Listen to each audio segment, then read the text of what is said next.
Nel video andremo a vedere le cose da fare nell'orto invernale per avere piante molto più rigogliose, per non dimenticarci di quei piccoli errori ma che faranno poi la differenza alla fine quando andremo a raccogliere le nostre piante nel nostro orto. Nella zona in cui coltivate il vostro amato orto, verso ottobre per il nord Italia e verso novembre per il sud e centro Italia, si cominciano a presentare abbassamenti di temperature eccessivi per alcune varietà e specie di piante. Dovete sapere che a 0 gradi l'acqua gela e che a meno 3 o meno 4 gradi gela la linfa dei germogli più teneri e dei tessuti fibrosi meno resistenti delle nostre piante. Piante come finocchi, insalate primaverili, zucchine, fagiolini, avanzi pomodori estivi, bietole da costa ne risentono molto, avendo tessuti morbidi e non abituati al freddo eccessivo.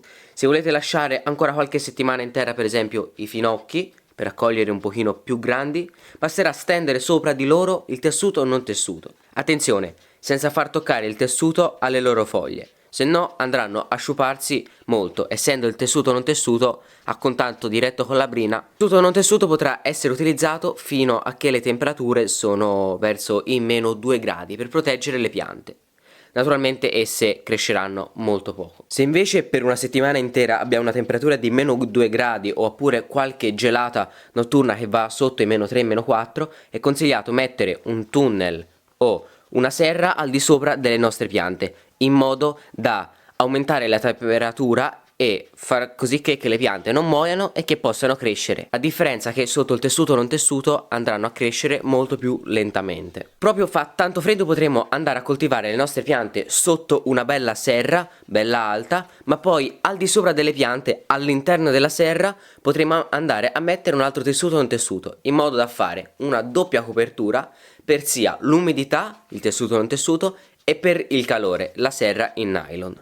Però per esempio i radicchi invernali, i cavoli e altri ortaggi come fave e piselli e aglio e aglione possono stare tranquillamente in pieno campo. Anzi, con il freddo saranno molto più buoni e molto più saporiti e li potrete gustare molto di più in cucina. Dai, mettete il video in pausa, lasciate un bel like, bevete un po' di acqua e si ricomincia.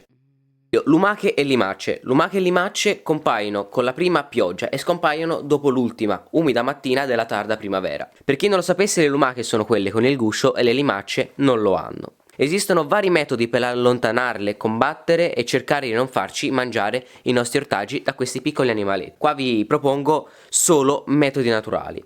Il primo metodo è di utilizzare cenere e caffè in polvere. Stendete appunto le strisce di queste due sostanze ben asciutte, mi raccomando, attorno alle piantine appena trapiantate, per impedire che esse si avvicinino, perché le lumache si andranno a impantanare su questa polvere. Naturalmente se piove la polvere si andrà a bagnare e quindi non servirà a nulla. Per esempio sotto una serra sarebbe perfetto. 2. Felci la pianta, la felce, attorno alle piante o per esempio dei rovi, per impedire che mangino le piante e che facciano le loro strade notturne. Il terzo metodo, un po' più violento, è quello di utilizzare birra, acqua e lievito insieme mischiati in dei barattoli sotterrati fino all'orlo. Questa tecnica però ammazzerebbe le lumache perché esse andranno a affogarci dentro e nascerebbe il rischio di avvicinarle ancora di più al nostro orto. Quindi o vi consiglio di utilizzare il primo o il secondo, e il quarto metodo è quello di andare sotto la pioggia a coglierle a mano. Finale del discorso, il consiglio è di stare molto attenti perché esse con tutto questo umido strisciano molto meglio e si scavano le loro tane facilmente e possono compromettere di brutto le vostre coltivazioni autunnali, invernali e anche quelle primaverili, cimando tutte le piantine che andrete a trapiantare nel vostro orto. Soprattutto se vicino al vostro orto avete dei boschi o delle siepi o delle piante in cui possono trovare rifugio.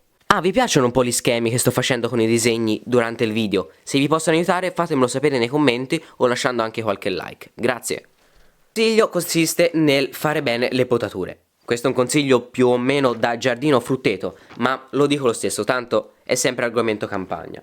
Ormai le potature non si potranno più fare fino a fine febbraio, se non marzo se fa ancora freddo, e non lasciatevi ingannare dalle giornate soleggiate che ci sono ancora, caldine, però dietro ad esse si trovano notti umidi e molto fredde, con appunto le ghiacciate di cui abbiamo parlato nel primo consiglio. Facendo ora le potature delle nostre piante, quindi andremo a fare dei tagli, oltre che a ritardare la rimarginazione per il poco sole e il poco caldo, Potrebbero essere questi tagli la porta d'ingresso per malattie fungine delle nostre piante, per esempio nelle piante di cachi e di olivo, che andrebbero poi a far morire o a sciupare l'intera pianta.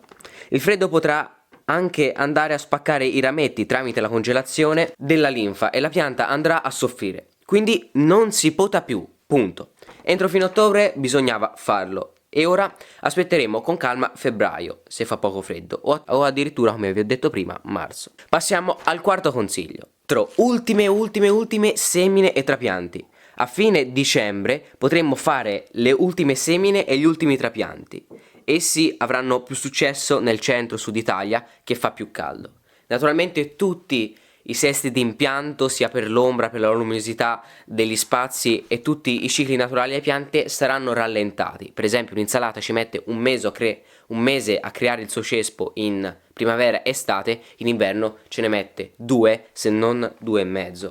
Potremo trapiantare sotto serra o tessuto non tessuto, niente in pieno campo, cioè bietole, radicchi, gli ultimi cavoli vari, rucola, ravanelli, piselli e insalate, quelle amare. Essi andranno trapiantati sotto serra per aver maggior temperatura e la serra dovrà essere, se possibile, nel maggior punto con più sole nel vostro orto, in modo da avere molto più calore, molta più esposizione a luce. Potremo invece seminare in luogo molto caldo i radicchi, che andranno poi a essere trapiantati a febbraio-marzo. Semineremo invece in pieno campo fave e, se fa caldo, i piselli. Naturalmente poi vedete un po' la conformazione del vostro territorio. Se siete dietro una collina e il sole va giù molto prima, i piselli per esempio non è molto produttivo seminarli. A febbraio-marzo questi saranno gli accorgimenti da applicare all'orto o al vostro giardino. Il quinto consiglio, per le galline, per chi ce l'ha, però anche se non ce l'avete ascoltate che è sempre cultura varia. Se avete degli avicoli potete dare loro qualche volta a settimana, 1-3 volte, un pastone caldo, in modo da aiutarli a fare quelle poche uova che farebbero in inverno e per preservarle dal freddo. Nel pastone potrete mettere pane secco che avrete bagnato con acqua calda e lo mischiate con mangime, granaglie e resti di verdura morbida. In questo modo le vostre galline, soprattutto se abitate al nord, staranno molto meglio e poi a primavera o in inverno andranno a fare molte più uova, quindi saranno più in salute. Mi raccomando, se hai qualche consiglio da dare a tutti, scrivilo giù nei commenti, perché è sempre bello scambiare idee. Racconta se vuoi come va il tuo orto e che cosa coltivi, in modo da farci capire anche i tuoi metodi. Se ti è garbato il video lascia un bel pollice all'insù e se ti interessano i contenuti del mio canale, che sono principalmente sull'agricoltura naturale e sana, iscriviti e vai a vederti altri video. Ehi, ti ho messo alcuni video che ti possono interessare sotto in descrizione, vai a guardarli. Ciao!